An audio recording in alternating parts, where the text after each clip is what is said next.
Hi folks, join me today. It's 2.5 degrees in the UK, midweek. We're expecting the beast from the east next week, a big blast of cold air coming down from Siberia in the north. 2 or 3 weeks of really cold weather, so I just thought it's important just to get my riding in now. Might not be able to get out on the bike next week.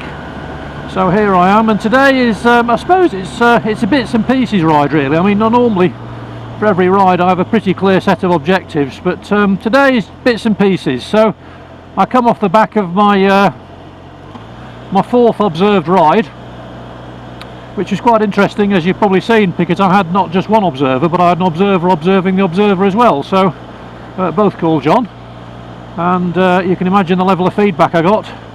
So I was trying to assimilate all that. So today is partly about making a start on that. So the thing I'm working on particularly at the moment is that one of the comments was to I was doing my observation, my signal and my movement almost within a second of each other. So I've been instructed to put more time between those. So I'm trying to work on that, trying to break a bad habit there. That's the first thing. The second thing is to maintain the bubble, the safety bubble around me when I'm riding. So a couple of times last Sunday I got myself into what my instructor called the decapitation zone, which is essentially where you're going around a right-hander and your head crosses the white line. Now actually there wasn't anything coming the other way, and I checked there wasn't anything coming the other way, so in that sense it wasn't dangerous, but in a different set of circumstances it might be. So that's another thing I've got to work on. We did a bit of motorway work as well. I won't be working on that today. I'm not going to be going on any motorways. Oh, look at this fella. Red kite, I think. After a bit of roadkill.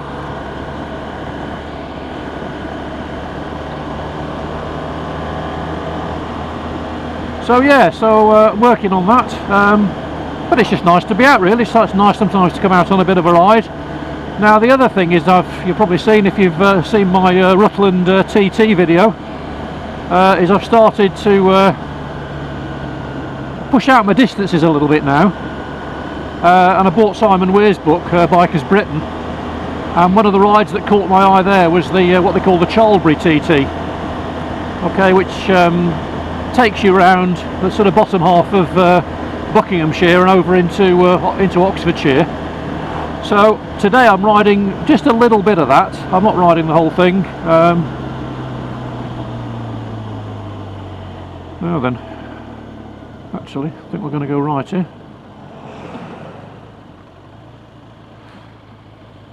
Things that SatNavs don't tell you.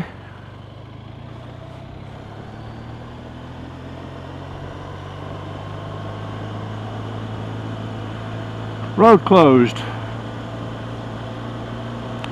Yeah, so I'm just sort of testing the water. Again, this is a new part of the country for me really. Funnily enough, my ancestors actually came from around here, the sort of Buckingham region in the UK. So I've probably got some DNA around here somewhere.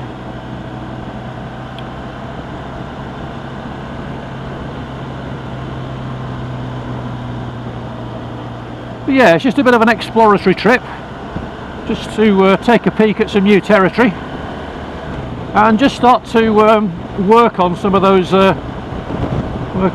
issues from the 4th observed ride. It's amazing with these observed rides, you start to think you're getting somewhere, and then you go on the next observed ride and you sort of, you'd say you're back to zero again. But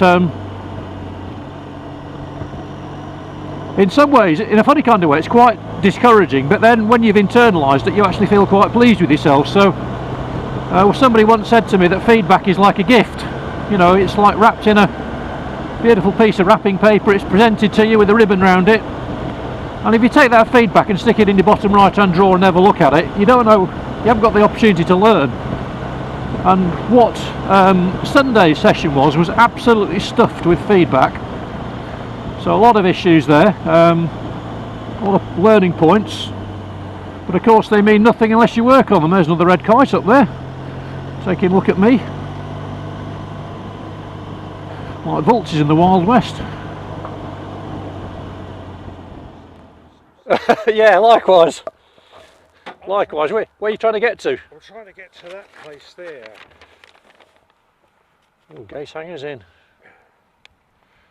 As it come up, we came off at exit 7, Yeah. got through Tame, then we followed this road, and then everything went screwball. Let's have a look.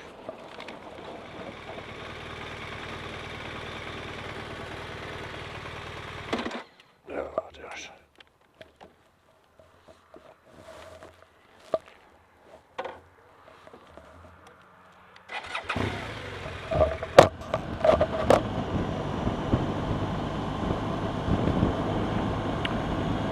Red kites everywhere today.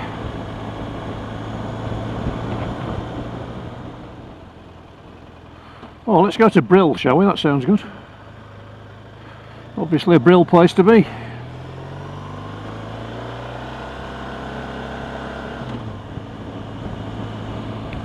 Yeah, one of the other things I've done today is one of the folks who've commented on the Rutland TT picked up on a comment I made about I was trying to understand Garmin Basecamp, and I think I mentioned it was a little bit clunky, so recommended this piece of software called Tyre, T-Y-R-E. So last night I downloaded it and I put today's route into it. I'm obviously not doing it properly because what it's actually done, you can see my SatNav there, it's literally put a flag in, I would say probably every 200 feet or something like that. I'm not quite sure why it's done that. I just created the route on Tyre and then dumped it into the Garmin. And the other thing as well is that the Garmin now isn't talking to me. There's no voice commands. So again, I'm not quite sure why that's happened.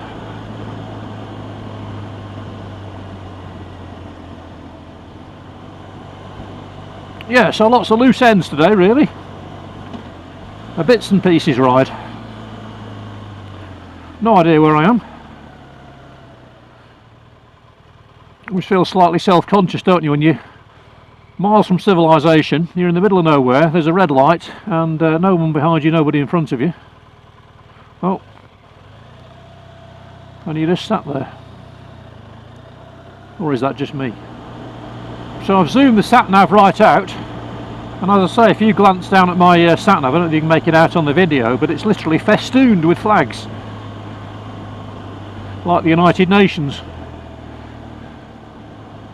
But I do appear to be heading for the in the right direction.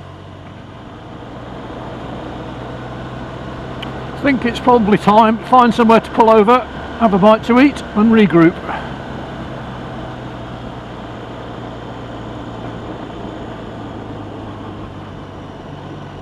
Being a back to the biker, I actually find it quite hard to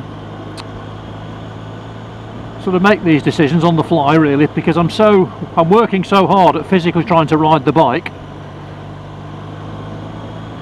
Even after 1500 miles, I've been off bike such a long time that if I find I've got to do route finding on top of roadcraft, on top of riding the bike, it just overloads me. So yeah, I reckon it's just time to find a nice little pub somewhere. But it's nice to have an adventure, isn't it, every now and again?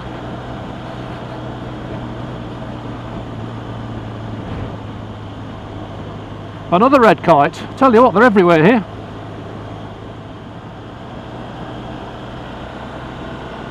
Yeah, it looks like that detour has cut the bottom off the sort of loop of this ride.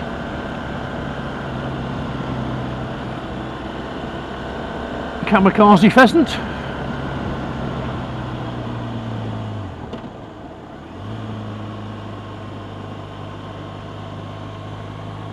It's all happening today.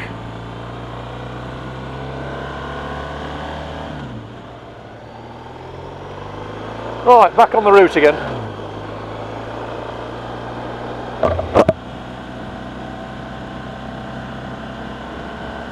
When I turn right down here,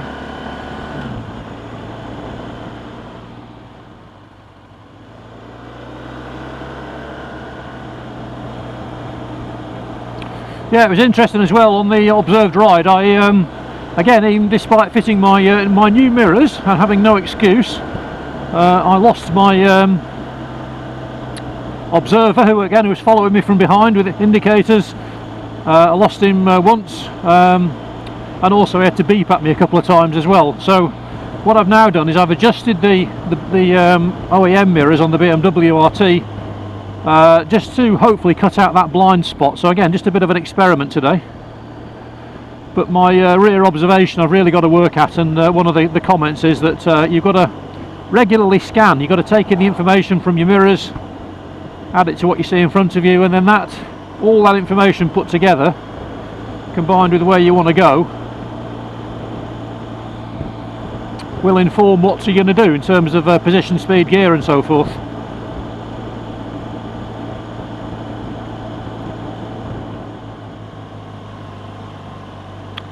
"10 miles north of Oxford."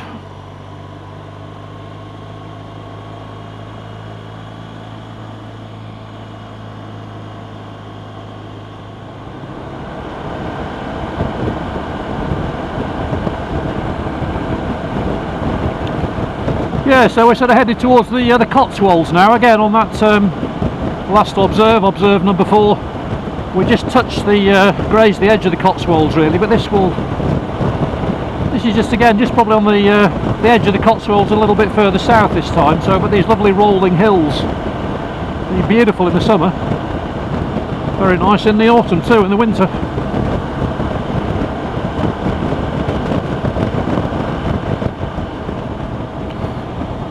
One of my followers on YouTube actually commented, was asking me what MPG I was getting. Having a bit of a debate about what gears to use, and I was saying I got 56 MPG. He thought that was very good.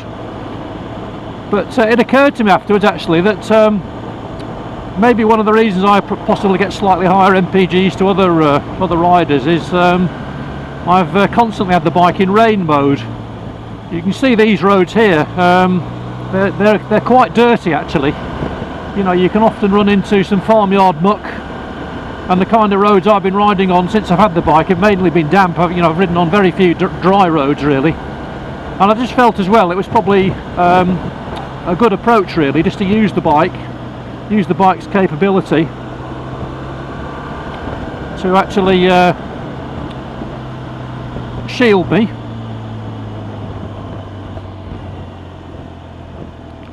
Go this way, shall we? Let's go to Vista. Yeah, so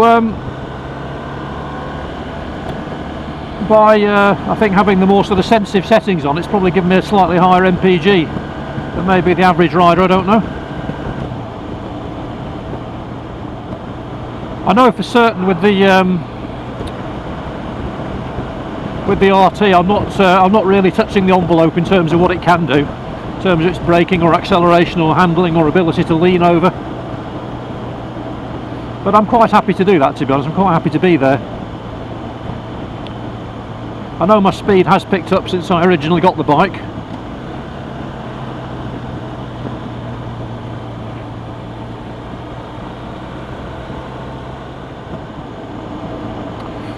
So, turn the corner now and sort of headed north again.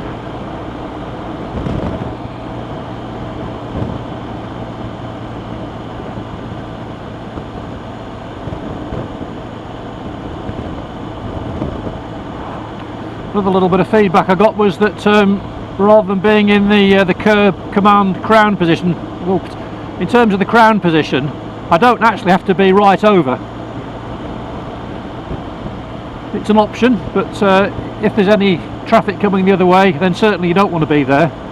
But the point is, don't go to extremes. There's no need.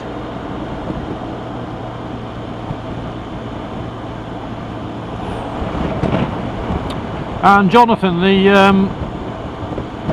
trainee observer, gave me a good tip as well. He said you get a lot of feedback on these observed rides, and the way it's done in my particular IM group is that they send you out with a different observer every time, so inevitably you get differences of opinion,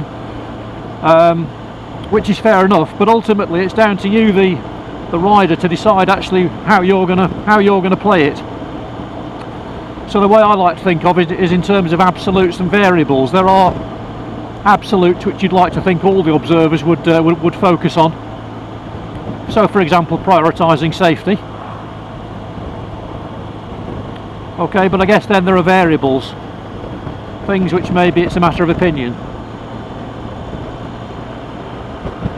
So for me at the moment, it just all goes in the pot. I practice it and I wait for the next observe, and they reckon 200 to 300 miles.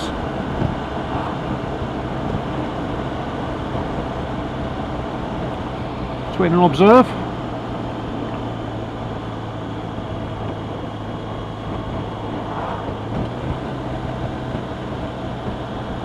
Okay, approaching the outskirts of Vista now.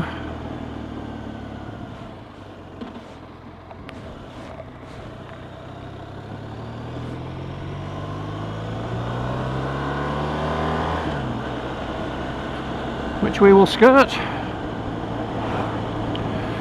Famous for its shopping village. People literally fly in from all over the world to come to the Vista Outlet shopping village. I went there during the summer with my wife, had a look round. You can buy a white plain t-shirt for £500 if you want to here. All the outlet shops. I'm a jeans and a t-shirt man myself, but not at 500 quid.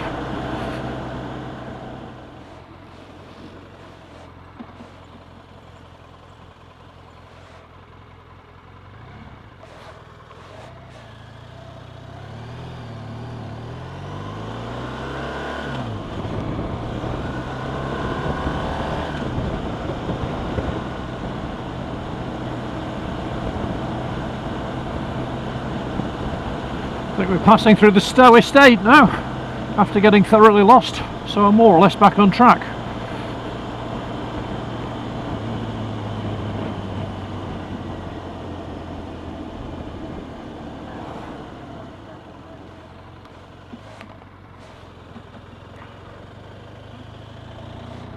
Again, a part of the world I don't know very well.